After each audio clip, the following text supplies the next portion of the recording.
Joining me is Jack Kelly. Now, he is a foreign correspondent, war correspondent, and just came back from Israel. He has some information about these attacks. Jack, what can you tell us happened first in New York?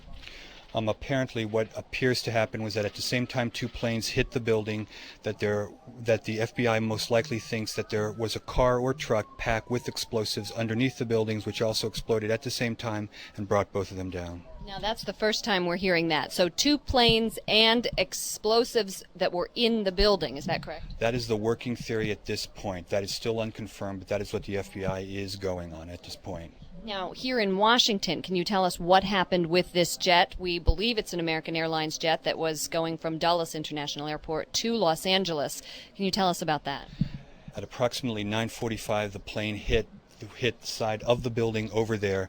There are confirmed deaths at this point. This is thought to be part of a coordinated attack. This is the first time that U.S. officials will actually say that this is part of a coordinated attack, and I don't think it's exactly over yet. It is not over yet? They don't believe it's actually over yet. They're taking precautions. Within the last couple of minutes, the White House has approved sending two aircraft carrier battle groups, one into the Chesapeake Bay, the other outside of the New York City area, to prepare and defend for possible future attacks. Now, Jack, as these battleships are headed out, does this mean war? Lawrence Eagleburger, the former Secretary of State, just told us that this is a declaration of war as far as he is concerned. He said this is the biggest attack against the U.S. since Pearl Harbor more than 60 years ago. Osama bin Laden appears to be the number one suspect at this point, though nobody will go on the record and say this. Only Osama bin Laden has the sophistication to carry off a multiple coordinated attack. I've sat with his people, and they've said that this is something that they would like to do.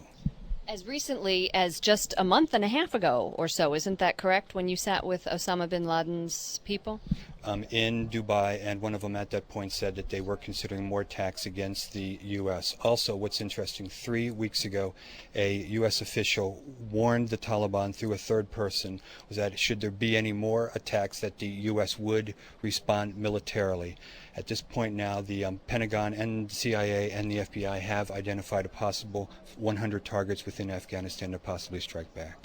We are now preparing for war. Is that what I'm understanding? That nobody will actually state that at this point, but there are always situations ready and battle plans ready just in case something were to happen. You know, this has been warned for quite some time. It's just a matter of when it would take place, and it took place today.